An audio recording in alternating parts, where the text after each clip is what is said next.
Buenos días, doctora. Muy buenos días, Raquel. Muy buenos días a todos mis compañeros del programa y a ustedes, desde luego, que están viéndonos siempre desde sus hogares. Bueno, quiero hacer un breve comentario respecto a lo que estaba trabajando Chiqui hace un momento. Y yo estoy de acuerdo con el televidente que llamó hace un rato. Realmente entiendo que aunque la realidad es que la Universidad Autónoma de Santo Domingo está politizada, ¿verdad? Esto no debería ser así, porque no debemos de olvidar que es una institución de educación superior, no es un escenario político, ¿ok? Y ni siquiera político, de politiquería, que es muy diferente, porque la política de por sí es un arte y es una ciencia maravillosa donde se administra lo de todos. Y sabemos que ahí no se logran ese tipo de cosas. Así que les animo a que más allá de pensar en cuál es el partido que apoya a los candidatos que están en el momento, pensemos quiénes son ellos, cuál es su perfil personal, cuáles son los aportes que ellos pueden hacer realmente, su nivel de liderazgo, este tipo de cosas, en vez de pensar quiénes los están apoyando, quiénes no. Tenemos que hacer una elección responsable, porque sabemos la gran importancia que tiene las elecciones dentro de nuestro recinto. Así que les invito a hacer un voto después de una reflexión crítica y después de pensar realmente qué es lo que necesitamos. Es insólito todas las dificultades que tenemos, todas estas huelgas y manifestaciones que interfieren con lo más importante que tiene la universidad, que es ese construir del conocimiento. Así que no debemos de olvidar qué es la UAS y tenemos que volver a su esencia. También en la línea de lo educativo, en el día de hoy, vamos a hablar de cómo resolver problemas en el aula, cómo resolver problemas en la parte educativa. Sabemos que en los últimos días han circulado, al igual que antes, pero específicamente en estos días, han circulado videos de chicos, de chicas, golpeándose, enfrentándose físicamente. Entonces nos preguntamos, bueno, ¿qué ocurre?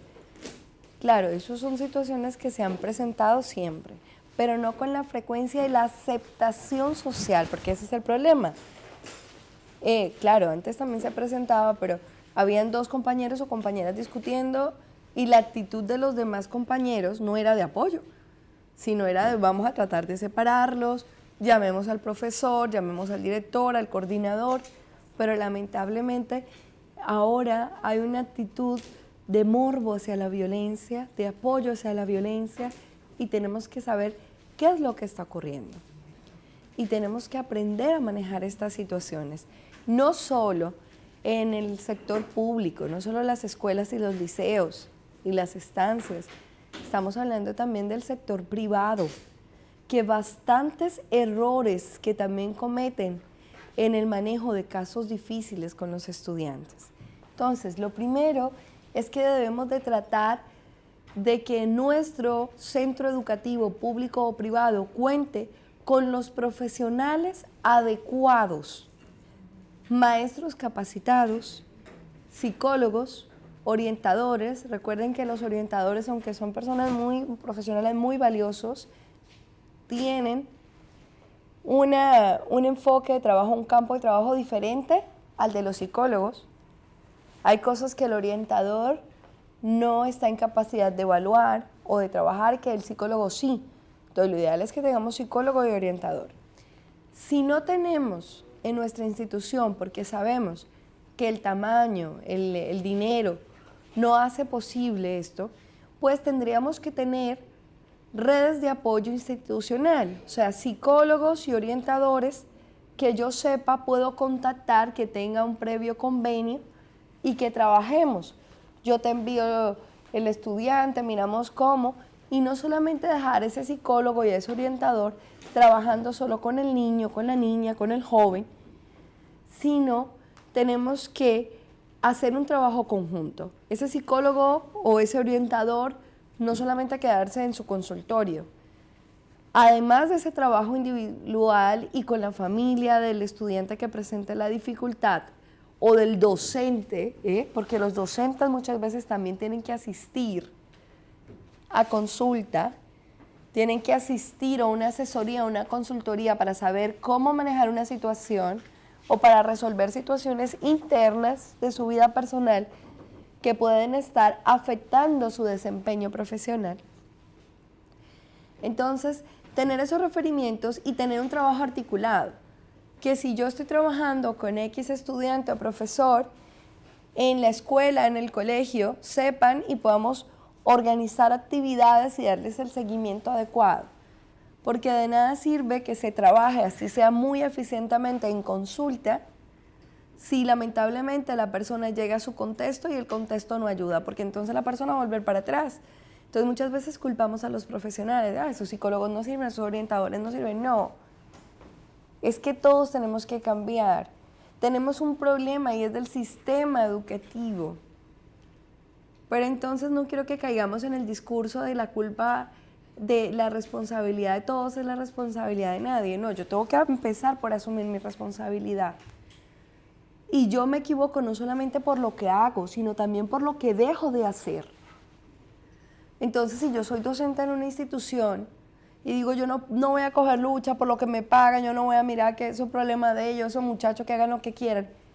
Yo también entonces estoy siendo parte del problema.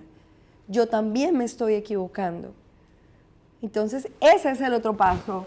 El número 2 es que cada persona asuma con responsabilidad su rol de educador, pero no una educación de que yo soy el docente de ciencias, el de matemáticas, el de física, No. Una educación integral, una educación que incluye valores. Por tanto, no me puedo hacer el ciego, y como padre mucho menos. Esa apatía que generalmente hay de pertenecer a las asociaciones de padres, yo nunca tengo tiempo, yo no otra cosa, también hace que las cosas no se solucionen de la manera debida, porque los padres podemos ser mediadores, podemos también estar supervisando, auditando que se utilicen de manera adecuada los recursos que tiene la institución educativa, que se le dé el trato adecuado y justo a cada uno de los miembros de la institución educativa. Como estudiantes también tener una actitud activa, cuestionadora, reflexiva, pero reflexionar no es únicamente decir esto está mal, es proponer también y proponer cosas en concreto. Entiendo que necesitamos una gran capacitación en resolución de conflictos, tanto para los estudiantes como para los maestros como para los chicos. Lo primero es que debemos de enseñarles que nunca, ni en el colegio, ni en sus casas, ni en ningún contexto yo puedo hablar cuando yo esté alterado o alterada. Porque esto me va a llevar a no poder controlar lo que yo estoy sintiendo, lo que estoy diciendo, y voy a terminar lastimando al otro y haciéndome daño a mí mismo. Segundo, cuando hay un problema que es reiterativo, tenemos que tener un mediador, pero tiene que ser una persona capacitada y neutra, que escuche las dos partes, que los haga escuchar al otro en silencio, en actitud de respeto, con una escucha activa, reflexionando. Una persona que tenga la capacidad de poner al otro en los zapatos del otro que está en conflicto. ¿Cómo me sentiría yo si fuera el otro? Eso es lo que flexibiliza, eso es lo que genera reflexión. ¿Cómo me sentiría yo si me hubiera hecho esto?